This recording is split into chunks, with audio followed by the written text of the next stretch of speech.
Oh, hi everybody. I'm Reva with Quality Sewing and Vacuum, and today we're going to talk about buttonholes. So if you have any questions or comments or anything, you can type them in.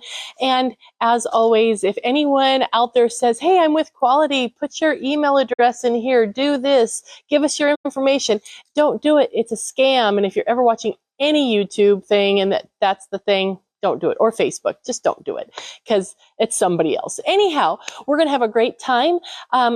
A lot of us are getting back into garment sewing. I've heard from a lot of you that that is something that you want to start doing again. We have beautiful sewing machines and they do more than just embroidery. They do more than just quilt. So buttonholes is something that a lot of times that we're afraid of. In fact, when I was little, my mom hated buttonholes. She had the nice attachment that fit on her machine. You know, if you're not acquainted with them, they were like this big and you had a dial you had to turn and it went ka-chonk, ka-chonk, ka-chonk, ka-chonk. It just sounded like crazy. My mom hated it. And so she gave all of the things that she sewed to one of my friend's moms to do the buttonholes for her, which I think was just such a lovely thing. And in fact, in retrospect, that woman is a saint because doing buttonholes for somebody else, I mean, wow, right?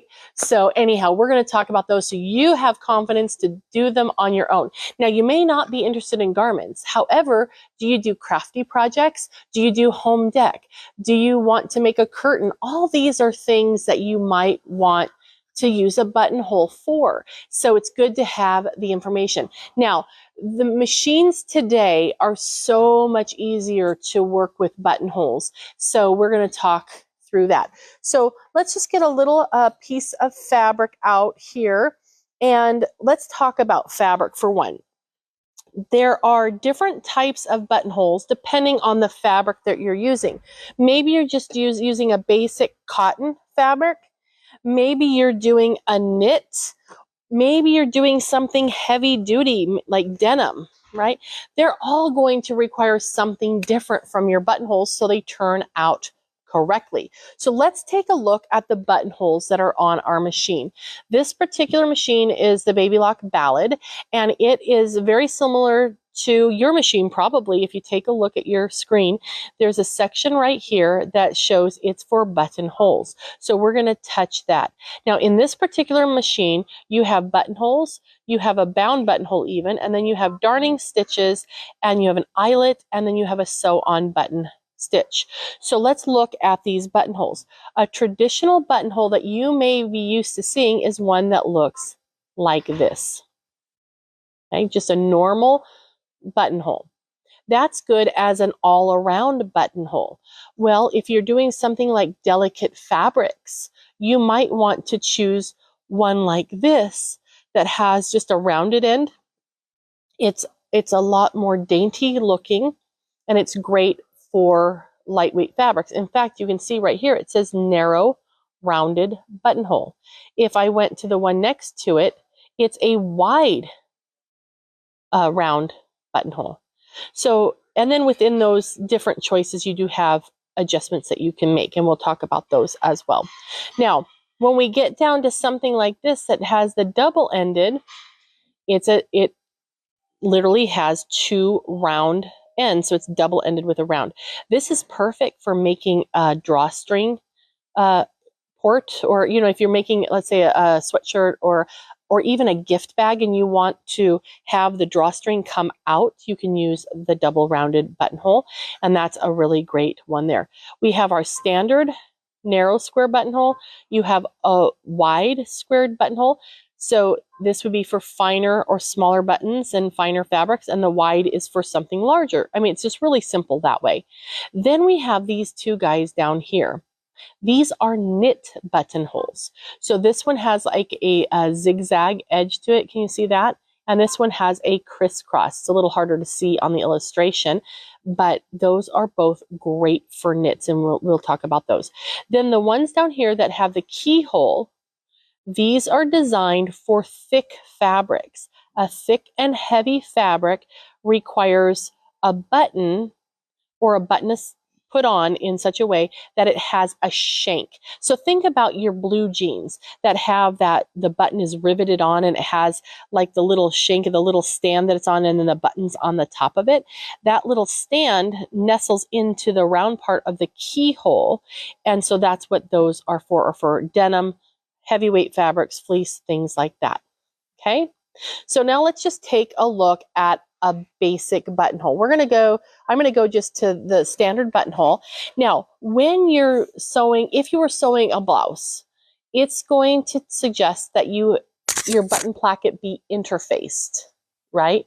No one likes to do those jobs, but it really is important, because if you think about all the little threads that are on a buttonhole, it needs help for the fabric to not be flimsy and to be able to withstand all your stitching.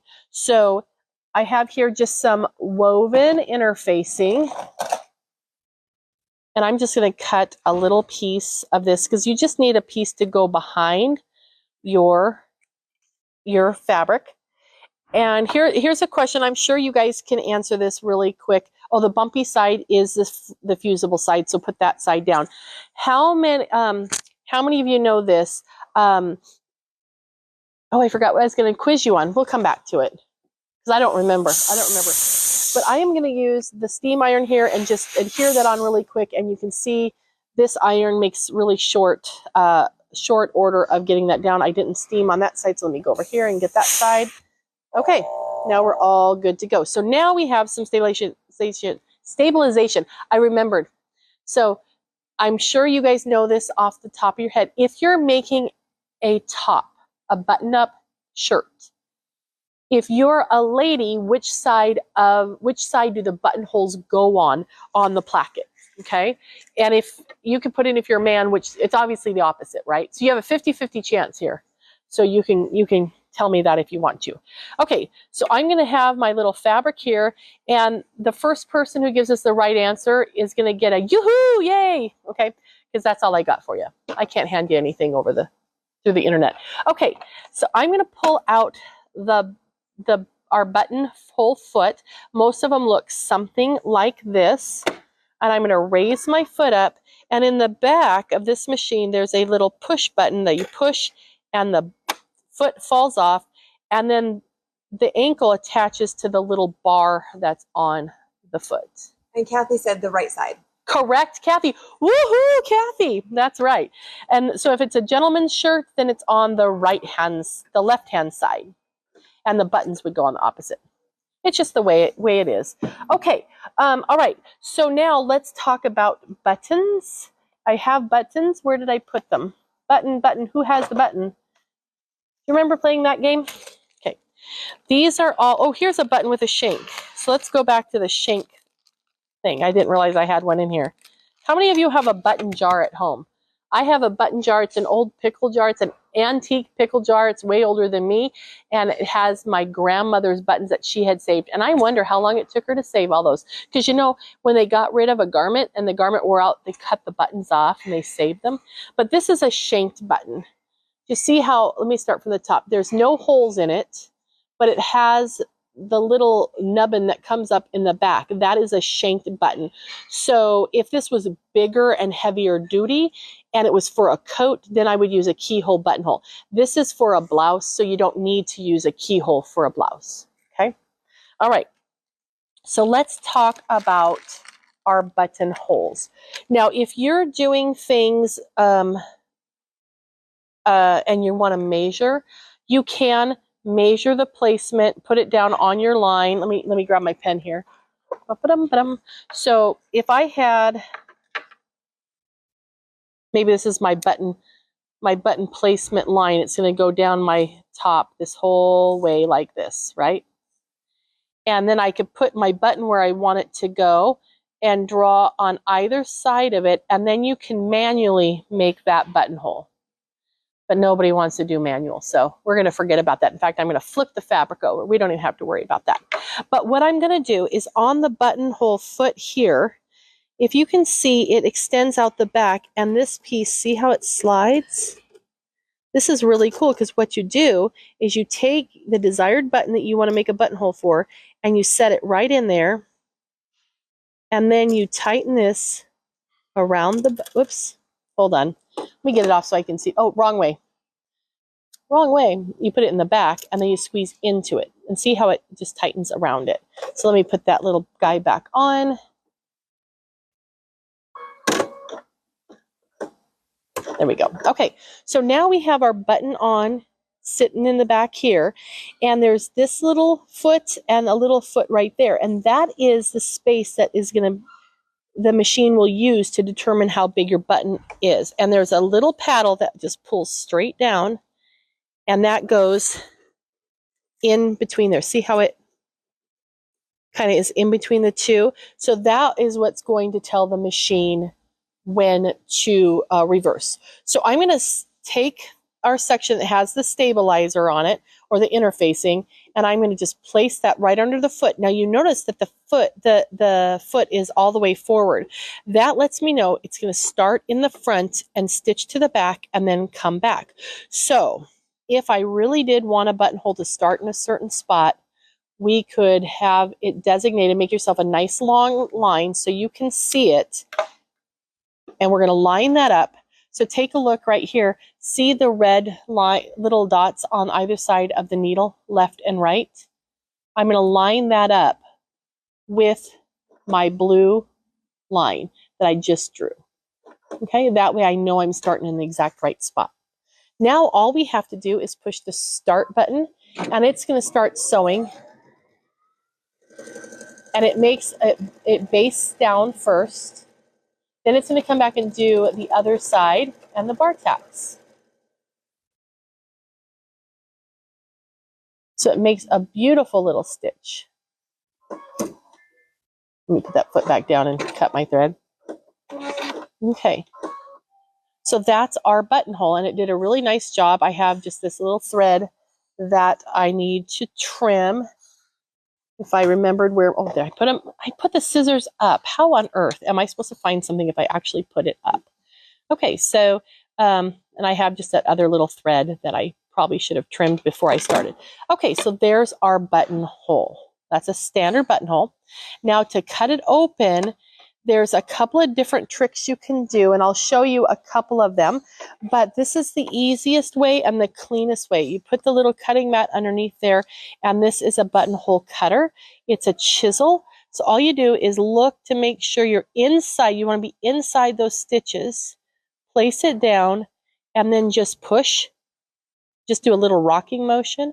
Come back to the other side, and then push. And now we have the perfect size buttonhole for our little button. Okay, so he'll fit through there just so nicely. Okay, so that's the perfect size for that exact button. So that's kind of nice to be able to choose, you know, how you want your button to stitch out.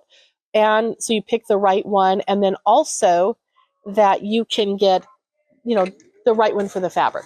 Okay, so I want to show you a different way to, ooh, this one's going to be big because I forgot to put the little guy back down. That's okay.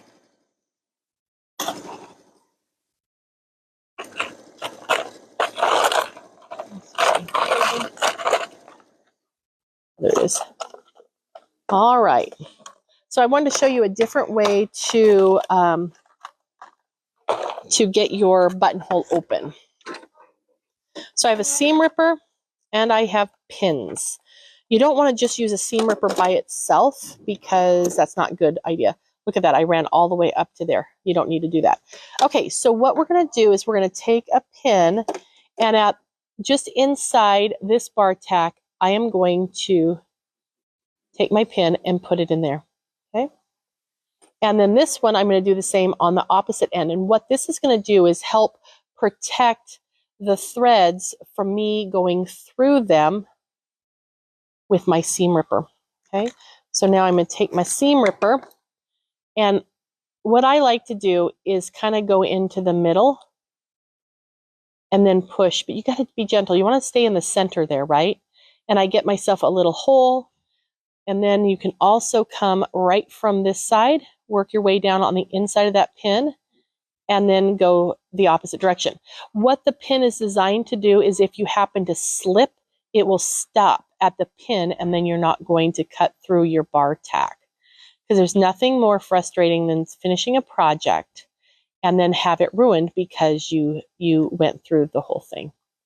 Okay, so there's our big old buttonhole because I didn't adjust our little setting there. Okay, so that is another way to do a buttonhole. Now let's look at a piece of knit. Now I'm going to fold the knit here and I'm going to just do a standard buttonhole on this knit. And I'm going to make it a little bit smaller because I don't need it that big. Okay, let's see a difference between these two now.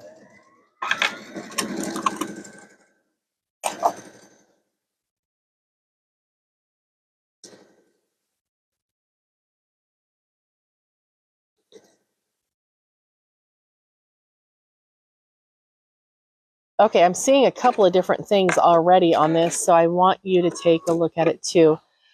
Look how horrible that looks. It looks just absolutely awful. You can see the strain of the threads going in. I don't know if you can see how ragged the edges are. It just doesn't look good. So I'm going to actually take this and let's open it up and let's take a look at what other things we can see about this.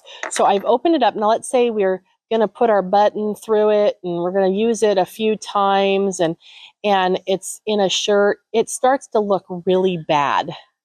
And, you know, over time, just imagine how wonky and wobbly that's going to get.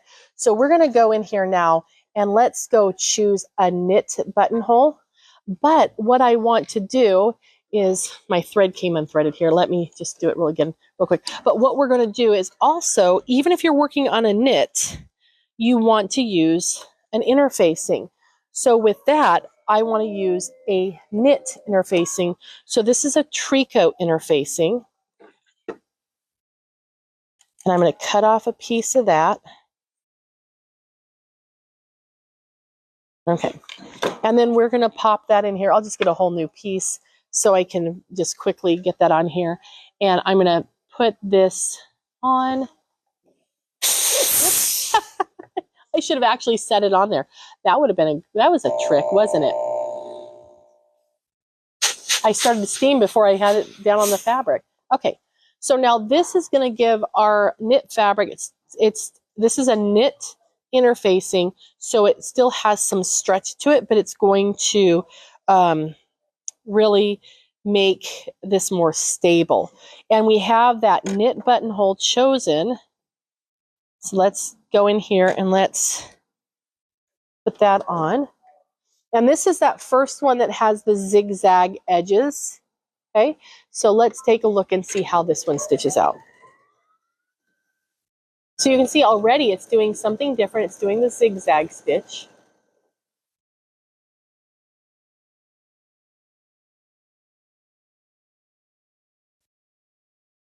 All right.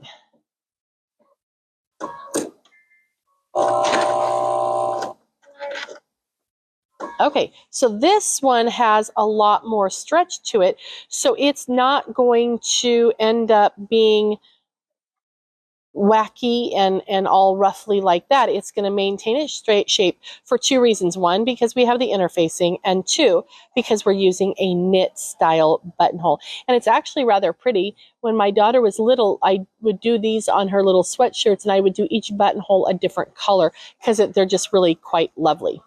Okay. If you have any questions, let me know. And let's go and we'll take a look at a keyhole buttonhole. Now this one I would like to add some stabilizer to as well, because even if you are stitching on a very stable fabric, it still does not hurt to have your stabilizer on the back. And I'm actually going to put this down this time. I love this iron because it does adhere it so quickly and so securely. Okay, so here is our denim. We'll slide that under, and I'm going to make this buttonhole a little bit bigger, and we'll choose our just a regular keyhole buttonhole. And actually, I want to just check one thing, make sure that I didn't pull him weird. And I think I did. I think I pulled him a little bit wacky. There we go. Okay. All right. How many of you do buttonholes quite frequently?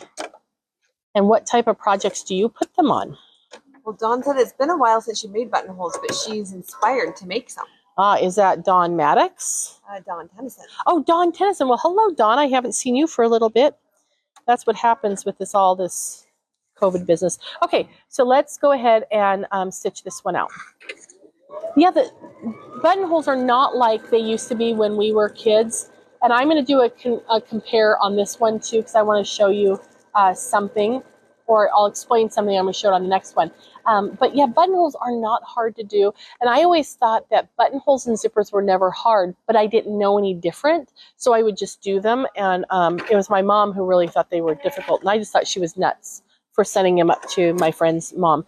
But look at how beautiful that is. That actually stitched out quite nicely. But now let's talk about cutting out a keyhole buttonhole.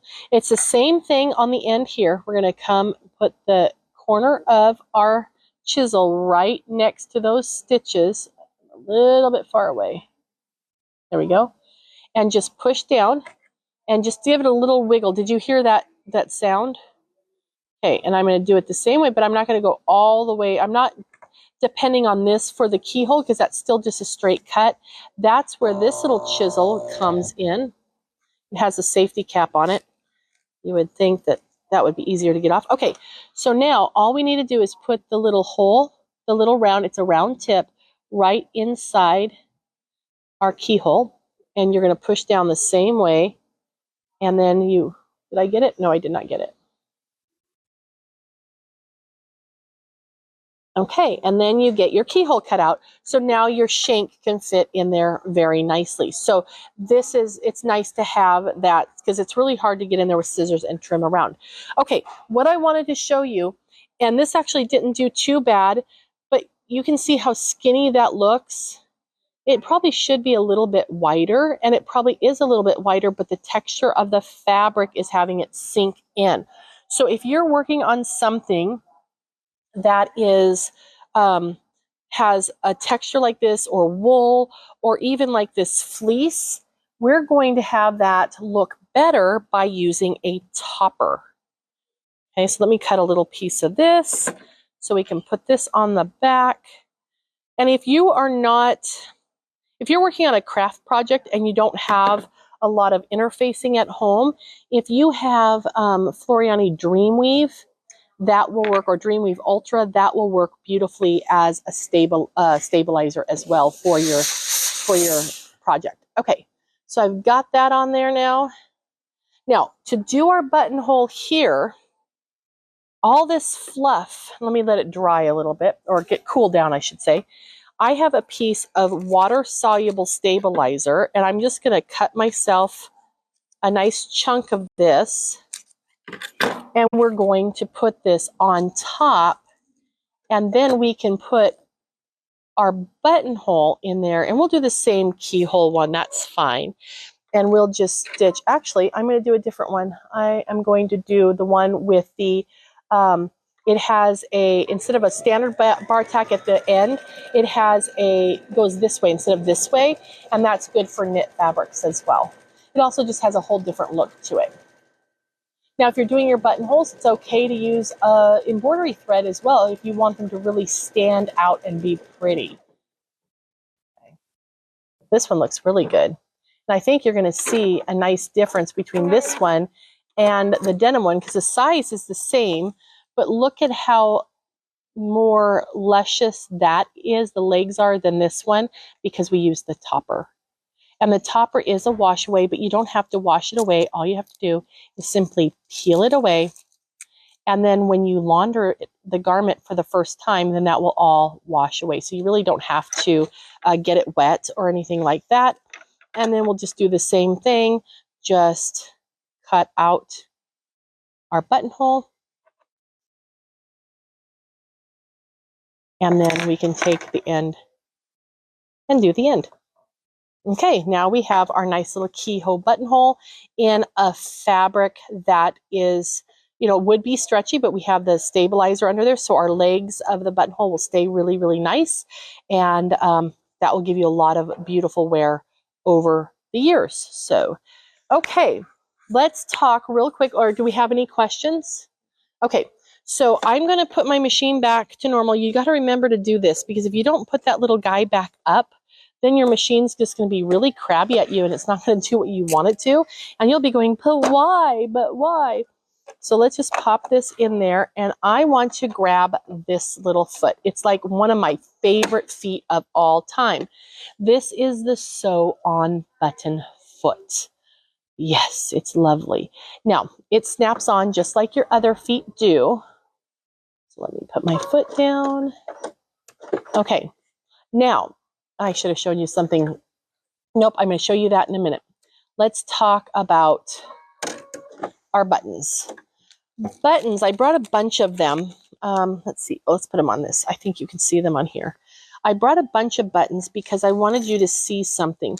If you're working with modern buttons, so that's a funky one. Look at that one. You'd have to totally hand sew that one on. But if you look at modern buttons, the holes are the same distance apart. Take a look. All those buttons, even this tiny one, the button holes are the same spacing. Okay? These two look wider to me, so those might be older. I just pulled them out of the pickle jar this morning. So, okay, so let's just go with this one for right now. Okay, so let's grab our fabric and let's take a look at sewing these buttons on. So first thing I'm going to do is we're in our buttonhole section on the machine, and I want to go down to this one right here. Sometimes this one, see how it has a circle and then it has the line? Sometimes it will just be a line depending on your machine. So for example, a fa for a Viking is just the line, or at least it used to be. So that's the stitch we want to use, because that is the sew on button stitch. Because if you have a buttonhole, you need a button, right? Okay, so we'll put our fabric under there. You're going to want to stabilize your button section as well, because it needs to be able to hold on. Now, you see our little silver toes here, and then you see the white toes. If you push down on the silver toes, let me see, then you get this gap right here, see? And that is what's going to hold your button in place. So we can slide that down. And see the red dots? You want your holes to be lined up with those red dots, because that is the needle position. I'm going to put my foot down now. Now, I told you that modern buttons are all the same hole, unless they're custom made, right? Unless they're handmade. But what this stitch does is it will let the needle go back and forth, but it doesn't move forward. I'm hand turning it because I wanted to make sure that it would clear the holes. You'd never want to test and find out it's not going to work. And then we'll just say go. And now it will do the lock stitch. And I'm going to ask it to trim. And now when I put the foot up, I slide it forward, and you have a nicely stitched on little button. So this you can do two things. You can trim that just nice and flush. And then what I would do is put a fray block on the back, just so those will not come unstitched. Okay, easy peasy. Now, let's talk about a different style of button that we want to do. And I'm going to why don't we use that one? That's interesting, isn't it? Isn't that kind of cool? A little aluminum. I don't know anyway, it's kind of neat. Okay, so on this foot, I'll take it off so I can show you. Do you see how it has this clear little lever back here? If you push that forward, you see how this little guy came forward? See it? Let me see if I can hold it that way. See it right on top of that silver? There's a silver bar there, and if I push that forward, the clear goes on top of it. What that does is it's going to help us create a thread shank for the button. So this is a button, maybe I want to have it work with my fleece fabric, and I'm doing it on one fleece and I need to do it on another. attach it to another. So what you need is to have some space. That is a cool button. You need to have some space between the flat button and the shank. So this is a standard sew-on button, right? But we want to create something like this so it can go through the thickness of the fabric.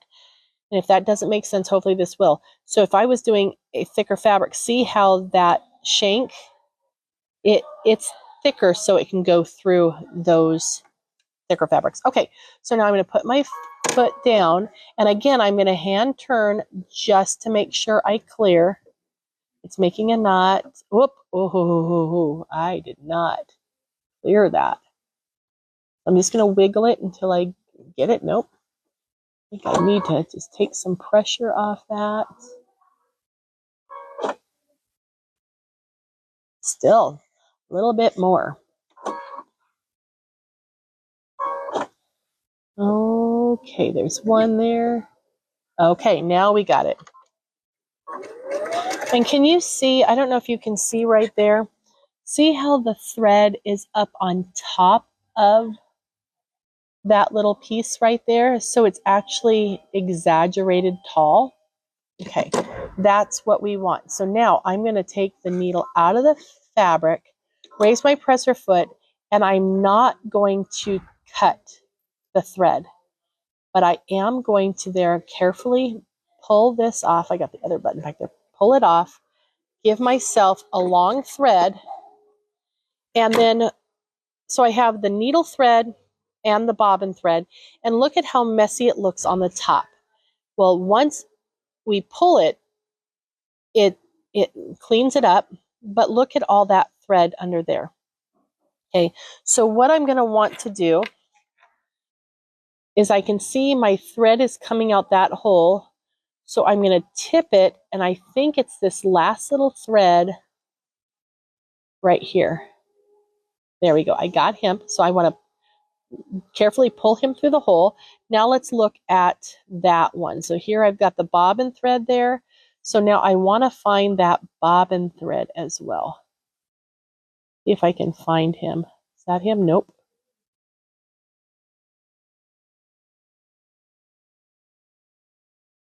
Okay, he might be too hard to find. So what you might do, because it's been knotted, is you could always take this and put it on a needle and run it back up through.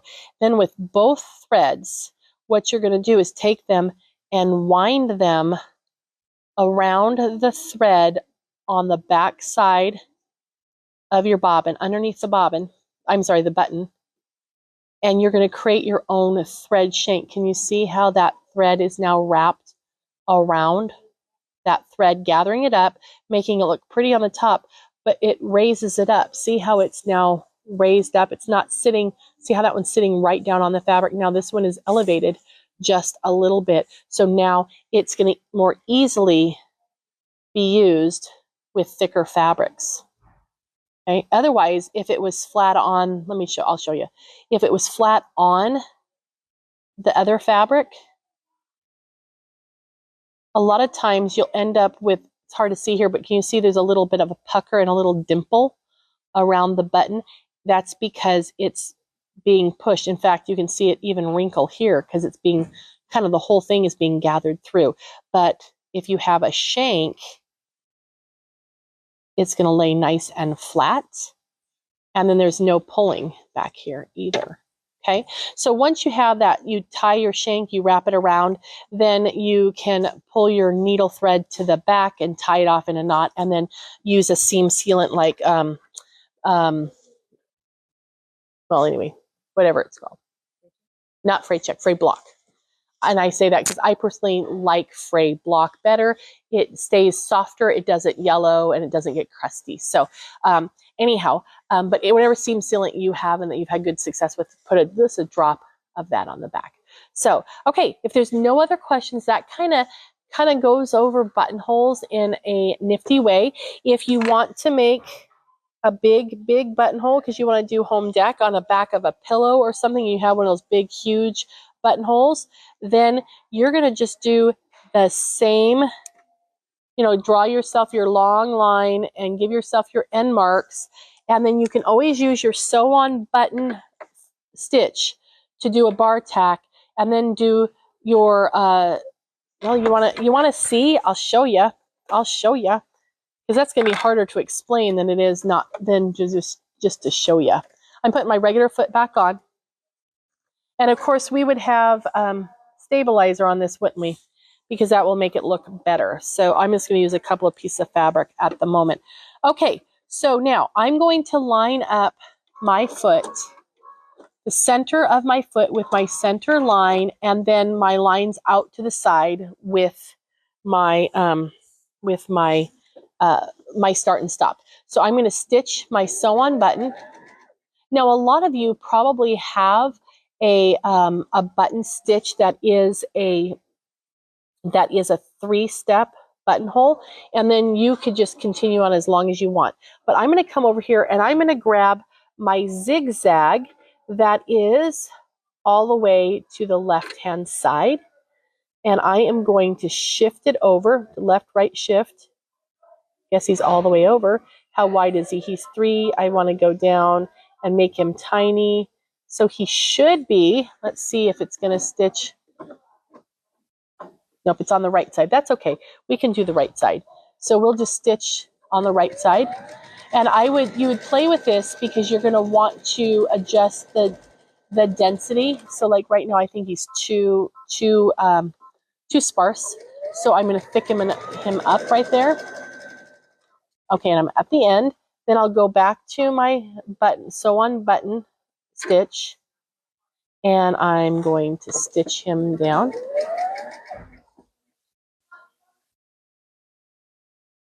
Okay, now let's go back to that zigzag stitch, and we had him at 2-5, and I had it down to, I think, a 7, but this time I want to go in reverse. Oh, you know, I forgot to do something. Hold on. Hold tight. I want to mirror image him because I want him to be on the other side. Let's see if, well, I didn't do that very well. No, he didn't even, he went the wrong way. Let's see what we can get. There, oh, that's good. He's really slow going backwards, but that's how you can always stop, and we can come down, and we could start from the back if you have, from the other side if you have everything marked. Come over and just start, and then we can just go forward with him.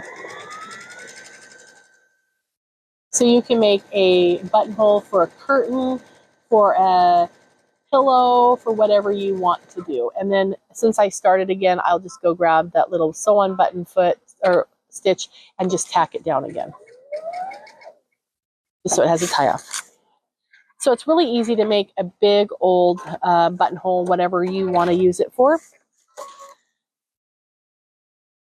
So you can make it as big as you want. Okay.